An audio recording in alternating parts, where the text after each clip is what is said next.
On February 26, 2026, two things happened simultaneously that most political commentators have not yet placed in the same frame. Mark Carney boarded a government aircraft in Ottawa and departed for a 10-day trade mission to India, Australia, and Japan.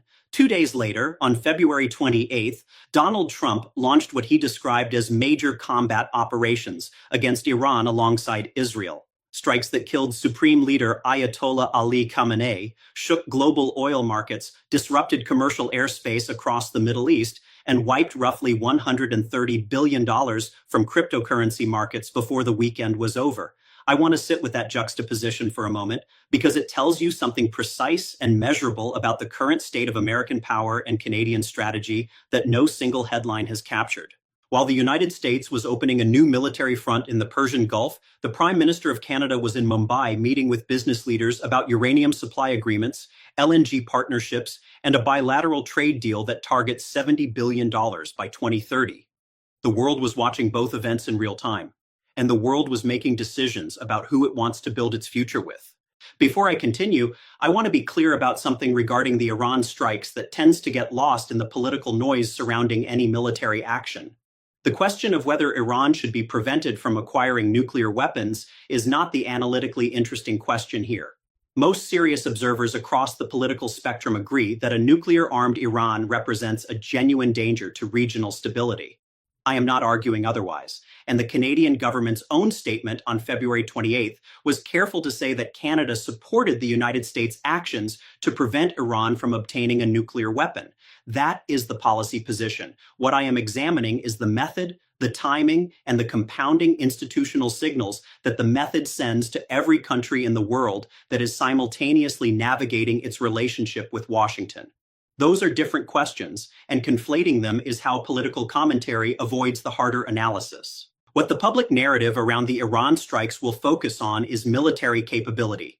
Strike packages, nuclear facilities, the names of the sites, Fordow, Natanz, Isfahan, now hit for the second time after Trump claimed to have obliterated them with the first wave back in June 2025.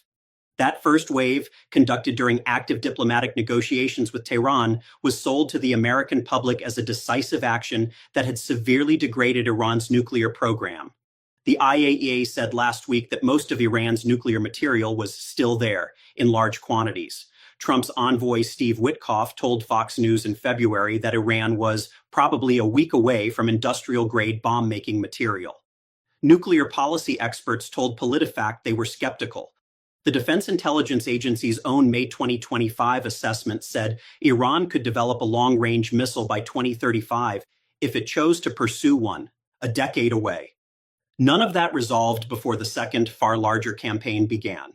Trump did not seek congressional authorization for either wave of strikes, a fact that raises serious constitutional questions that we should hold separately from the strategic ones.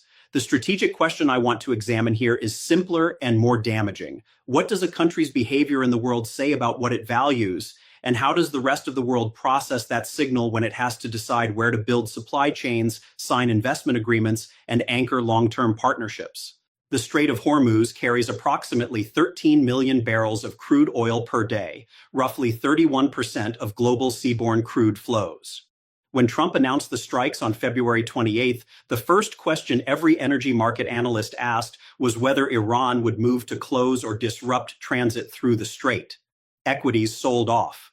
Oil prices moved. Airspaces across the Middle East closed, disrupting commercial flights across an entire region. Bitcoin fell to roughly $63,000 before recovering. These are not ideological reactions. These are mechanical ones. Markets were pricing the probability that the world's most critical oil shipping corridor could become a zone of active military conflict, and they were doing it in real time on a Saturday, while Carney was in India discussing uranium agreements with Narendra Modi. The contrast was not symbolic, it was structural. One leader was introducing risk into the global energy system. The other was sitting in a room building the supply chains that the global energy transition requires.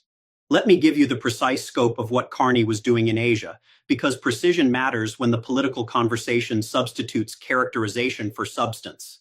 The India leg of the trip centered on three things: the formal launch of comprehensive economic partnership agreement negotiations, targeting $70 billion in two-way bilateral trade by 2030, doubling from the current $30 billion baseline, a $3 billion uranium supply agreement that would give India stable fuel for its nuclear power expansion, while giving Canada a long-term export market for a resource it holds in greater high-grade reserves than almost anywhere else on Earth, and deepening the Canada-India-Australia trilateral technology partnership on critical and emerging technologies that Carney had seeded at the G20 summit in South Africa the previous year. In Australia, Carney addressed both houses of parliament, the first Canadian prime minister to do so in nearly 2 decades, and focused on critical minerals cooperation, defense and maritime security, and artificial intelligence. Mitsubishi Corporation, which is already a partner in the LNG Canada project, sent clear signals that Japan wants significantly more Canadian liquefied natural gas. In Tokyo, Carney and Japanese Prime Minister Takaichi Sanae were meeting on clean energy, advanced manufacturing, critical minerals, and food security. An analyst at the Asia-Pacific Foundation said this in plain terms. In Asia, Canada is having a moment. That is not a compliment to a peripheral player. That is a recognition that something has shifted in how the region's governments and investors perceive Canadian reliability relative to American reliability. To understand why this moment matters at a systemic level, you have to understand what 75% means. In 2024, before Trump's second-term tariff agenda restructured the risk calculations of every Canadian exporter, more than 75 cents of every dollar Canada earned from exports went to the United States. Total two-way Canada-US trade exceeded $900 billion annually. That dependency is not an accident of geography. It is the product of decades of policy choices, industrial strategy, and institutional architecture. Most significantly, the original Free Trade Agreement of 1988, NAFTA, and then CUSMA, that progressively deepened the integration of the two economies on the assumption that the relationship was stable, durable, and governed by rules that both sides honored. That assumption collapsed under the weight of 25% steel tariffs, 35% escalation threats, the 100% tariff threat over the China deal, Truth Social posts referring to Canada's prime minister as governor, and now a second military campaign against Iran, launched without congressional authorization on a weekend when the sitting American president appears to be pursuing regime change in a sovereign nation while conducting active diplomatic negotiations with it simultaneously. That last point deserves more attention than it is receiving. Both U.S. attacks on Iran, June 2025 and February 2026, were launched while Iran was engaged in diplomatic talks with the United States. The signal that sends is not strength. It is that diplomatic processes with Washington cannot be trusted to prevent military action. That signal reaches every government that is currently in any kind of negotiation with the United States. What Carney said at Davos in January was not rhetoric, it was operational. He told the assembled leadership of the World Economic Forum that the US-led global order was fading and that Canada should not expect it to return once Trump leaves office. He said intermediate powers are not powerless and have the capacity to build a new order that reflects their values. He explicitly called on middle powers to work together against the coercive behavior of great powers. 8 days later, he was in Beijing closing the China agricultural deal. 5 weeks after that, he was on a plane to Mumbai. These are not diplomatic gestures. They are the sequential execution of a strategy that Carney, who served as governor of both the Bank of Canada and the Bank of England, has been constructing with the methodical precision of someone who spent 2 decades managing systemic financial risk. He is not panicking about American volatility. He is pricing it into the model and building around it. And when you watch the pace and sequence of what he has done, France, China, Qatar, Switzerland in January alone, India, Australia, Japan in March, you begin to understand that you are not watching a reactive government scrambling to respond to American pressure. You are watching a government executing a strategy that was designed before the pressure arrived and is running faster because the pressure confirmed its necessity. That is a different thing entirely from the improvised, episodic, headline-driven approach that characterizes the policy environment in Washington right now. The contrast in governance style is visible in the timelines. Trump's tariff announcements arrive on Truth Social without warning. Carney's trade mission to Asia was announced February 23rd, with detailed country-by-country agendas, named counterparts and specific thematic focus areas, critical minerals, LNG, AI, uranium, defense frameworks, published in advance so that business communities in each country could prepare for productive engagements. That is how institutions function. That is what institutional credibility looks like in practice. The Canada that arrived in Asia in late February 2026 is not the same Canada that existed 12 months earlier. In that 12-month window, Carney's government has done the following. It joined the European Union's Safe Defense Fund as the first non-European country ever admitted, committing to redirect procurement away from a dependency structure where 75 cents of every Canadian defense dollar had been flowing to American firms. It signed a $7 billion agricultural market deal with China that restored canola seed access at 15% tariffs, down from 85%, after Canadian farm cash receipts fell 9% in the first 3 quarters of 2025. It announced a target to double non-American exports within a decade and attract $500 billion in new investment in trade-enabling infrastructure. It accelerated negotiations on a Canada-ASEAN free trade agreement covering nearly 700 million consumers. It signed a bilateral trade deal with Indonesia. It established the first-ever Canada-Republic of Korea Security and Defense Cooperation Partnership, and it has now planted the institutional foundations of agreements in 3 additional major Indo-Pacific economies simultaneously. None of this is being driven by ideology. It is being driven by the same logic that governs every serious risk management decision in finance. When a single counterparty represents an existential concentration of exposure and begins exhibiting behavior that makes that exposure unpredictable, you diversify. You do it deliberately. You do it at scale. And you do it before the crisis arrives rather than after. There is a question that several serious analysts have raised about this strategy, and I want to address it directly because intellectual honesty requires it. The Globe and Mail's trade commentary made the point plainly: progress with India, Australia, or Japan cannot replace the economic volume that a rupture with the United States would destroy. $70 billion in India trade by 2030 is significant. It is not $900 billion. The math of replacement is not viable in any realistic time frame. Carney's own trade advisors have not pretended otherwise, but this framing mistakes the purpose of the strategy. The purpose is not replacement. The purpose is leverage. When a negotiating counterparty believes you have no alternatives, they negotiate without restraint.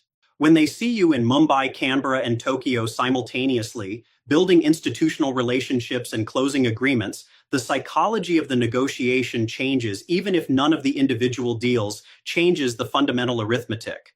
The Globe and Mail got this right when it drew the analogy to investment banking.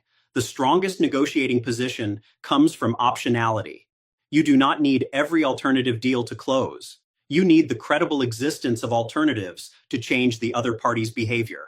Carney's Asia mission is not primarily a trade trip. It is a leverage creation exercise executed at the scale a former central bank governor knows is necessary to be taken seriously. I have watched American political figures over many years confuse the size of the American economy with the durability of American leverage. They are not the same thing. Size creates potential leverage. Durability requires that the other party believes the costs of non-compliance with American preferences exceed the costs of compliance. When a government of a wealthy, technically sophisticated, resource-rich allied nation concludes that the costs of compliance are rising and the costs of building alternatives are falling, you have a leverage problem that cannot be solved with louder threats. You can only solve it by being a better partner than the alternatives you are generating. Right now, the United States is generating alternatives faster than it is being a better partner. What concerns me most as someone who has spent decades observing how American institutional power actually functions is not the Iran strikes themselves, though the constitutional and legal dimensions are deeply troubling. What concerns me is the compounding effect of the signal they send on top of every other signal Washington has sent to its closest allies over the past 12 months. Consider the sequence from the perspective of a government in Tokyo or New Delhi or Canberra. The United States imposed tariffs on its closest trading partner without coherent economic justification. It threatened 100% tariffs on all Canadian goods over a bilateral agricultural agreement with China that does not implicate American trade law. It called the Canadian Prime Minister governor and revoked Canada's invitation to the Board of Peace. It launched military strikes against a sovereign nation during active diplomatic negotiations without congressional authorization, twice. And it did all of this while simultaneously demanding that Japan pledge over $550 billion in investment tied to the America First reindustrialization agenda, and that South Korea pledge $350 billion. The countries in Asia that Carney is visiting are not abstract observers of these dynamics. They are the targets of the same pressure architecture. When a Canadian Prime Minister shows up and says, "We are focused on what we can control, we are forging new partnerships to create certainty and prosperity at home," those words land differently in a room where the audience has been told by the same administration that their investment pledges are obligations rather than opportunities. Canada is offering something the current American posture cannot offer. It is offering partnership rather than extraction. The Strait of Hormuz dimension of the Iran strikes creates an energy security variable that makes Canadian resources dramatically more valuable to every government in Asia over the medium term. Japan imports approximately 90% of its energy. India's industrial growth is energy constrained. Australia is a commodity exporter, but an energy security planner that thinks in decades. If Iranian disruption of the Strait of Hormuz, even temporarily, even probabilistically, raises energy security premiums across the Indo-Pacific, then Canadian LNG, Canadian uranium, Canadian critical minerals, and Canadian energy infrastructure become more strategically attractive to exactly the governments Carney was meeting the week the bombs fell. This is not a planned coincidence, but it is a real convergence. When the United States introduces military uncertainty into the global energy system, the premium on Canadian energy reliability increases in real time. The Mitsubishi conversation about LNG Canada happens in a different room when the Strait of Hormuz is potentially in play than it does when the global energy supply chain is calm. That is not something Carney engineered, but it is something that every serious government in Asia can read on a spreadsheet without anyone pointing it out. American power at its most effective has operated through the construction of institutional arrangements that make American leadership genuinely valuable to its partners. The post-war order, the alliance architecture, the trade frameworks, the reserve currency, the rules-based international system, these were not gifts. They were carefully constructed interdependencies that gave other countries affirmative reasons to prefer American partnership over alternatives. What we are watching in 2025 and 2026 is the systematic erosion of those affirmative reasons.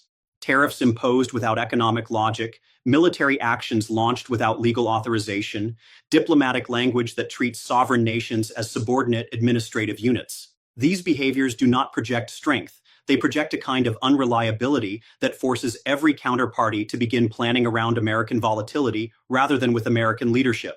When Japan and South Korea and India and Australia are all simultaneously receiving the message that American partnership comes with conditions that can change overnight on Truth Social, the Canadian Prime Minister, who arrives offering predictability, rules-based engagement, and specific agreements with quantifiable targets, is not competing with American power. He is filling a vacuum that American behavior is creating. The tragedy in this is not that Canada is benefiting from the vacuum. Countries will always fill vacuums. That is how international systems have always behaved, without exception. The tragedy is that the vacuum did not need to exist. The institutional architecture that made American partnership valuable to the Indo-Pacific was not broken before this administration began dismantling it. It was functioning. And once a government demonstrates that it is willing to launch wars during diplomatic negotiations, impose tariffs on allies without economic justification, and treat the rules-based order as an obstacle rather than an asset, the governments that built their foreign policy around American reliability begin building something else, not because they wanted to, because the alternative became the rational choice. History does not punish nations for the power they lose. It punishes them, consistently and without mercy, for failing to recognize that they are losing it.